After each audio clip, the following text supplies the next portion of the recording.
All right, welcome to the MrMaple Show. I'm Corbin. I got my homie Brian right here, and today we're going to be talking about 10 of the 20 trees that are dropping today at 10 a.m. on MrMaple.com. Yeah, man, good to see everybody. Thanks for hanging out with us this morning. I know you guys are excited. The 10 of 10s is like the most anticipated video every single week. We appreciate you guys tuning in, always checking out what we got going on. We try to come up with a great lineup every time. You know, I spend a lot of time kind of thinking about, we need some good lace leaves in here, we need some uprights, we need a lot of different color variation, texture. So I hope you guys enjoy this lineup today. I'm excited about it, man. We got some cool trees. We should dive right in, man. Let's get it, man. Starting off, we're going to be talking about Acer Palmatum Chantilly Lace. Woo! Yeah, Chantilly Lace is a super cool lace leaf. I think, you know, we're all kind of want to have a lace leaf in our garden somewhere. There's a lot of kind of more of those common varieties out there. Chantilly doesn't come through very often. Really nice kind of pink flushes in the spring on this when it first comes out. So it's not really like a red lace leaf and not really a green. It's somewhere in between. You get a lot of nice secondary growth in the summer as well. Yeah, I love kind of seeing that new growth over top of some older growth. You kind of Yeah. get this like nice dual color kind of gradient effect all the way down the tree. And it looks really beautiful. Kind of creates like this cloud-like aesthetic out there. Yeah. If you kind of have this like raised up where it's kind of sitting at your eye level, walking through the garden, I think that's a nice use for it. You're going to get some really nice colors whenever the sun kind of hits it and lights this thing up. And yeah, seeing that kind of beautiful like pink color over top is really nice. Yeah, it is. And these going to give you a nice high graph. So kind of talking about that height you were talking about, this is going to give that where you're going to be able to see through that canopy just a little bit more than like a low graph would. Great structure overall. These are going to get like 5 by 5 in 10 years. So stays relatively small for those kind of smaller spaces in the garden. If you're needing a pop of color, this definitely brings some intensity throughout the season. And then kind of the big finale at the end, you get some bright fiery red colors on that as well. So I love this tree, great shape, great overall cultivar. We got some nice high grass for you today. All right, y'all, coming up next, we got a hot one for you here, man. We got Acer Palmatum Amber Ghost. Oh yeah, the Ghost of the most, my favorite variety of the Ghost series. I love Amber Ghost. One of the first trees I ever got, old Brian Roll, he's like, man, I got like 3 of these, man. Here, take this one, bro.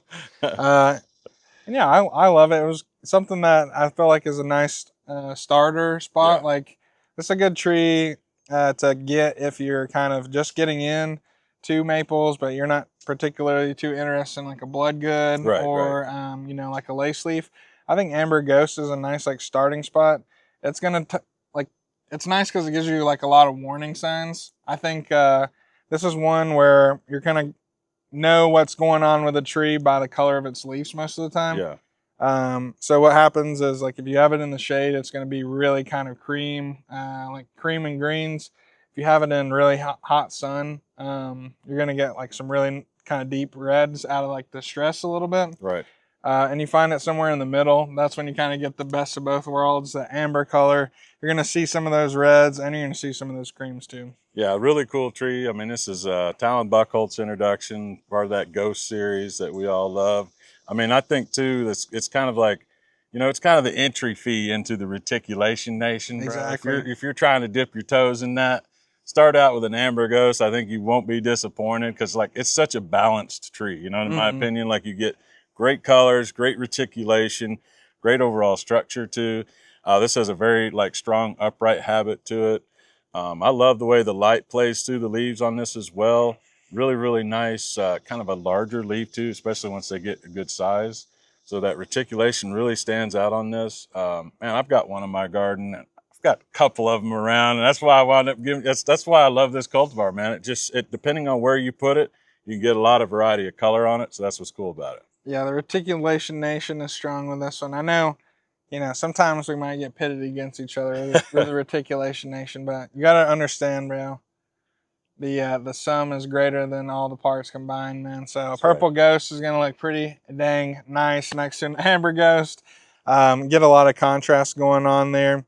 I know, like during the summertime, I always like whenever Brian comes over to my house and whenever I go over to his house, we always got to ask the question, what do you think is like, what's your favorite thing right here, right now? Right. Most of the time you come over to my house, it's an amber ghost, man. I got some pretty nice trees. Yeah. A lot of them come from Brian. But it's just like where I have that thing, it just kind of gets like that perfect, like it's hitting on the amber ghost. Like, absolutely. And the structure is nice too. But yeah, I just think this is one that a lot of newer people are going to enjoy if you're just getting into it. And it's like, if you've been collecting for a minute, you know this one's good. So, absolutely. Amber Ghost, Joe. Amber Ghost. Guys, coming up next.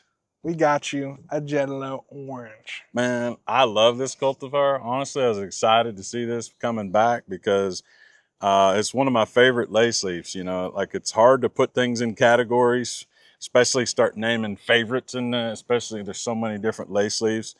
But this one's got a really nice leaf to it, very serrated edges to that leaf. Great, really different red. I mean, it comes out in this red color, but it has this like yellowish eye, like veining to the leaf as well, with that finely serrated edge. So it's just a really different texture that you get with this one. And I love the growth habit too, man. You know, I made a mistake, bro. I said Jeddeloh. I meant Jeddeloh, bro. Jeddeloh. I know somebody in the comment section is typing that right now, bro. So I had to come clean on that. That's my bad. Right. Jeddeloh. Oh no, different song. Yeah. Right. I might make a mistake there, bro, but you'll never make a mistake picking up Jeddeloh Orange, man. It's beautiful, dude. I think like that color is really nice. Whenever it starts to pop, I think it's going to be contrasting with a lot of other stuff in your garden. Yeah.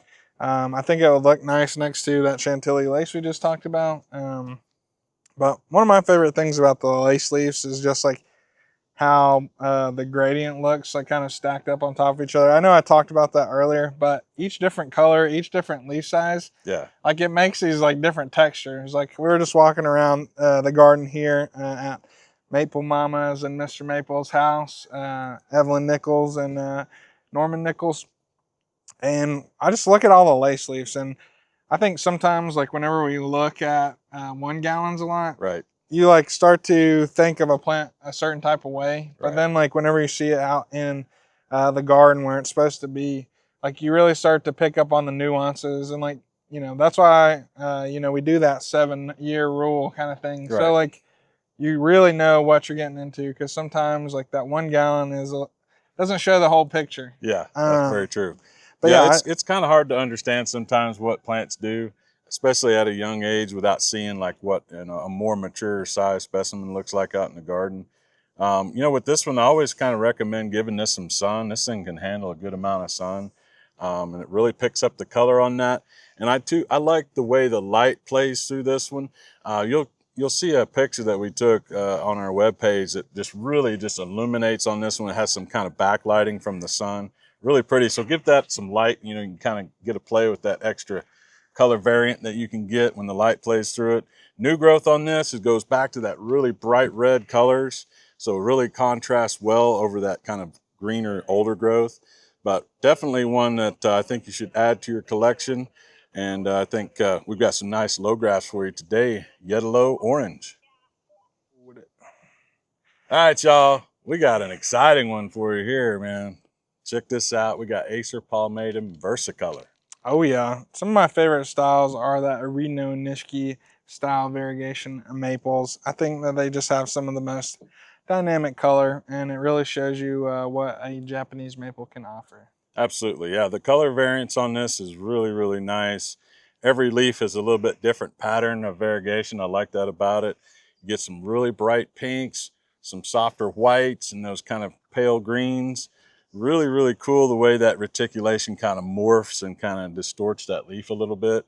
That new growth is just absolutely insane. You can see that this time of the year we're popping off this new growth. Really kind of, you know, you get late in the summer, things start to kind of lose that exciting factor. Not with this. I mean, this thing gets in that summer months and you start getting really excited. You start seeing that new growth. I love that about this tree, man. Yeah, I will say with the Ariadne Nishiki style variegation, sometimes you can have a little bit of reversion. Usually that'll come in the form of a larger leaf that won't really have any color on it. we kind of recommend cutting those out because over time, you know, your whole tree can revert if you don't take care of that. And also pruning on these really helps kind of flush the variegation a lot. So that can be something if you're not getting as much color as you would like, or there's certain branches that look a little bit different. Prune those out and the variegation will come back and even stronger. These are just great, cool trees. I just love how abstract like the leaf looks, you know. It's just no one leaf looks the same, different variegations. Beautiful tree. All right, now y'all, we got Jerre Schwartz coming up, man. This is an awesome introduction named after Billy Schwartz's mom. If you don't know who that guy is, I won't fault you, bro, but you might have some of his trees growing in your garden right now. This was just a super cool witch's broom that just has some really nice spring colors and a nice tight, dense, compact habit. Yeah, this one sets itself apart, I think. Just every time I see it, I think of like that Matsumura style leaf on a broom, which is really interesting. I think it just has a different overall texture and feel. Like the lobes are a lot longer. Each lobes are longer. The serration on the leaf is just really, really fine. So it just gives it a unique texture, especially for like a witch's broom. A lot of those are just going to have a smaller leaf with that rounded center lobe, where this is going to give you that Matsumura style leaf, which I think just totally sets it apart. Yeah, this is one I think if you're a collector of those witch's brooms, if you're a collector of smaller dwarf trees, I think this one's going to be one that you're going to enjoy in the garden. Just because, like you were saying, that nice textural contrast that it'll have against a lot of the other witch's brooms. And I think this is one I hear a lot of people talk very highly of as well. It's one, whenever we get this one, usually there's those diehards that have been looking for it for a minute and they pick it up. But yeah, it's just cool kind of seeing how this one develops over time. Really, really cool witch's broom. Yeah, you can see this kind of summer green color right now, but when this thing leaves out in spring and in the summer new growth, it's just bright pink colors. Very, very vibrant. I mean, puts on a show. So definitely one, if you've got a spot in your garden that's looking a little dull, that you need some exciting color and texture, pick you up a Jerre Schwartz. All right, y'all, check this thing out. Coming up next, we got Acer Palmatum Adrian's Compact. Adrian! Guys, this is an awesome tree. Like we were talking about with Jerre Schwartz, there are people out there, you know, you got a smaller garden, you need something with a smaller footprint. Maybe you grow it exclusively in containers like me. So that leads to, you know, wanting some smaller trees. But hey, sometimes we want smaller, but we don't want to sacrifice like that cool factor, that rarity factor. You know, we want something different. Adrian's Compact, a super, super cool witch's broom variety. Yeah, this is a really cool tree. I love the way we talked about this earlier, man. The leaves kind of twist and curl as they open up. It's kind of got a larger leaf too, so it gives it some substance to that color. And I'm telling you right now, like this red color is holding so very well. I mean, there's very few things that are this red this time of the year. You know, we're late in the season. These come out of a shaded house as well, and you can still see that really nice red color that it's holding on right here. You got some beautiful new growth happening as well. It returns to that bright red. I just think it's super cool. And like you said, our small gardens, you're always looking for something to squeeze in. Definitely Adrian's Compact would fit that bill. Yeah, I just love that dark color. It's going to contrast against so many other varieties of maple that are in the garden, especially like I like how it's kind of like that darker color. Sometimes you're getting some of them like Oliver, like kind of maroonish greens going on, which is going to kind of play off of that yellowish kind of red color that you can get from a lot of other varieties during the summertime. Yeah. So I think this will pair good if you have a dwarfer garden going on, or if you're looking for something that might be going near a pathway or something like that. This tree is going to get 2 times as tall as it does wide. So that's really nice as well, kind of being able to manage your footprint in the garden. Yeah, absolutely. Adrian's Compact.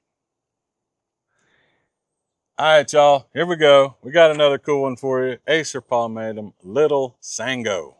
And if you can't handle a lot of Sango, bro, we got a little bit for you right here, guys. Man, this is like a nice like dwarf selection we got going on today. And we haven't even talked about my favorite variety that we got on the table today just yet. Coming up. But Little Sango is a great alternative. Like I was saying about if you have a smaller garden.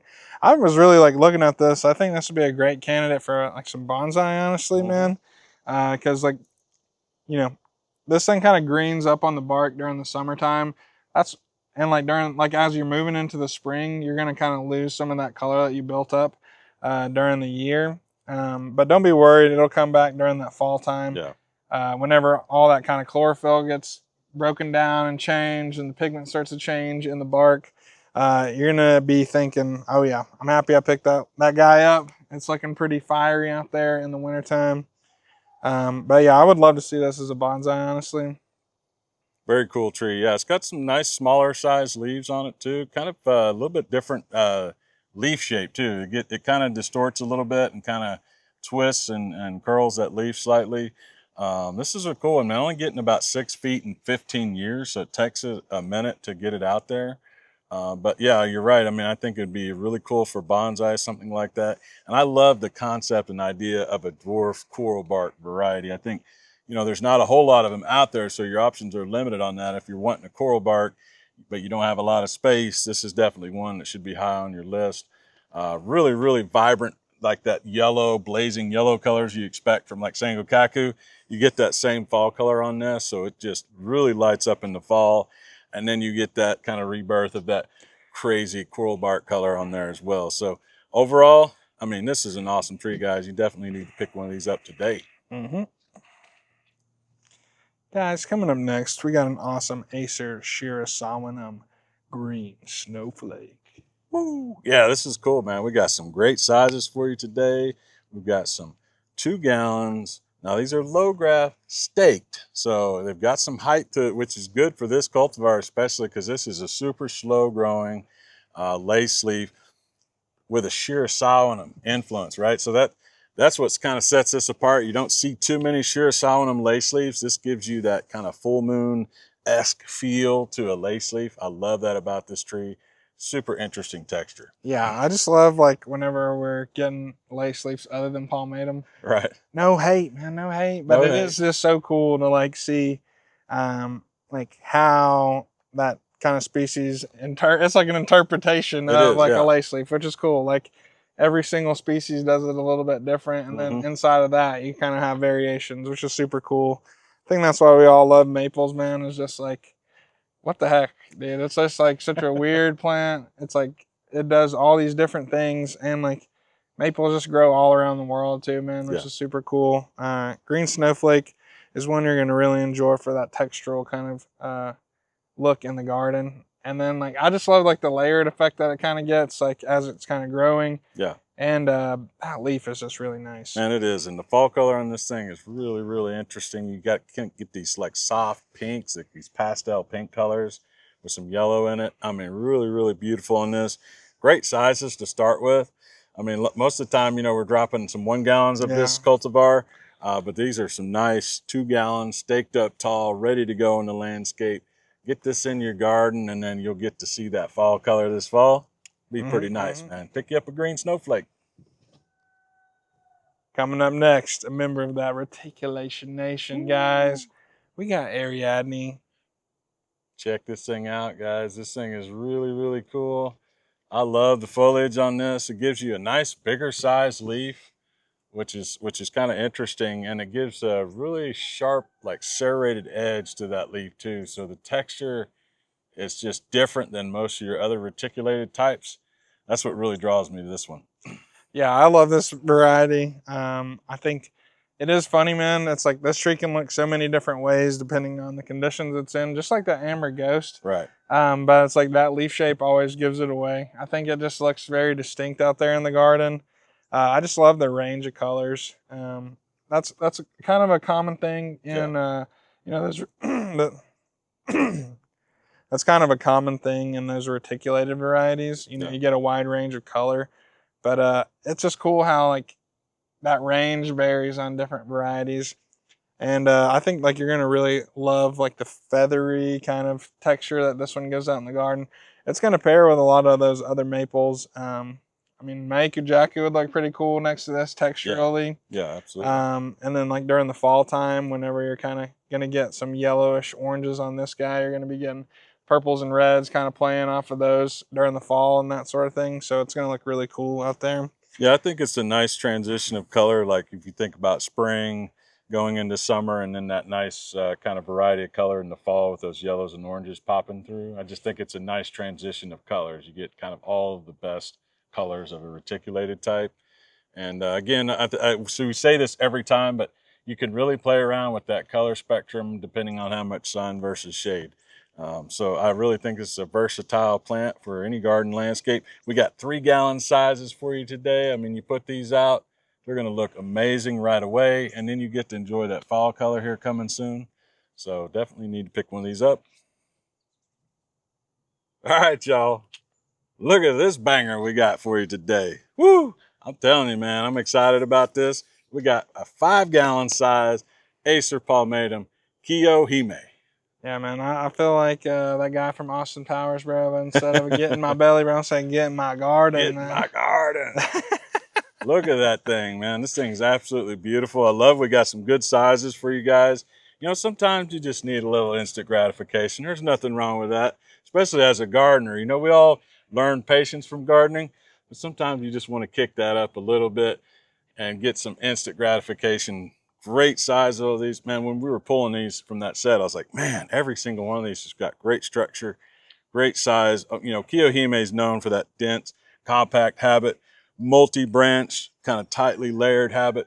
Love this thing, man. Dude, I know. I'm like, this is one of my top 5 plants. I'll be honest. I think this tree just it taught me a lot of lessons. Like whenever I was first starting, I got a big 10-gallon. I wasn't the best with maples, dude, and I left the house during a heat wave. My roommates didn't really feel like watering my plant, and this thing it died back, dude. And I know sometimes, you know, as gardeners we don't talk about our kind of failures, right? Yeah. But I think like our failures can be lessons that we learned, dude. Sure. And the lesson I learned is like how freaking tough this tree is, dude. Absolutely. Like I had it die back to, you know. It hurt how much it died back, dude. But now, dude, if I showed you that tree, you wouldn't think that. Right. Like, it bounced back. It came back harder. And now, like, that structure is dope. I have, like, a really, really wide one, man. It's probably about, you know, 2.5 foot wide by about, like, 1.5 foot tall. Nice, nice. It's a super beautiful, dude. I love watching it come out during the springtime. Like I said, it'll handle that sun. It's a very hardy tree. Absolutely. And I think that's why people enjoy it for bonsai. They enjoy having it in the garden. And it's like, it's hardy. It's sun tolerant. It'll handle everything. It's got a beautiful color. And like all that coming together, man, it makes a top 5 tree in my opinion. Oh, dude. Absolutely. Yeah, I mean, this has got so many things going for it. I mean, the spring color interest on this is next level. You get that purple red border on that small leaf. Get kind of those crazy maroons and crimson reds in the fall. I mean, this thing is unbelievable. I've definitely kind of come to know and love all these different hime types. Are some of my favorites.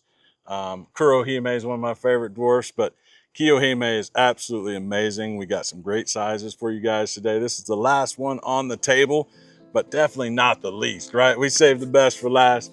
We appreciate y'all hanging out with us today on this 10 at 10. Let us know in the comments what was your favorite on today's lineup. We always appreciate y'all's support. Yeah, man, I'm like, sometimes I'm amazed, man. I'm like, people want to listen to me chat about some trees for like 30 minutes, but I just love how passionate we can be about like the maples, man. I think that's what keeps driving me, is just like hungering for that knowledge to like just learn everything. And we appreciate y'all for having that hunger too, man. It's inspiring to us to get out here, hang out with my homie, talk some trees, and hype some of y'all up about some stuff that we enjoy too. So we really appreciate y'all watching. Remember, take care. God bless. And have a great day.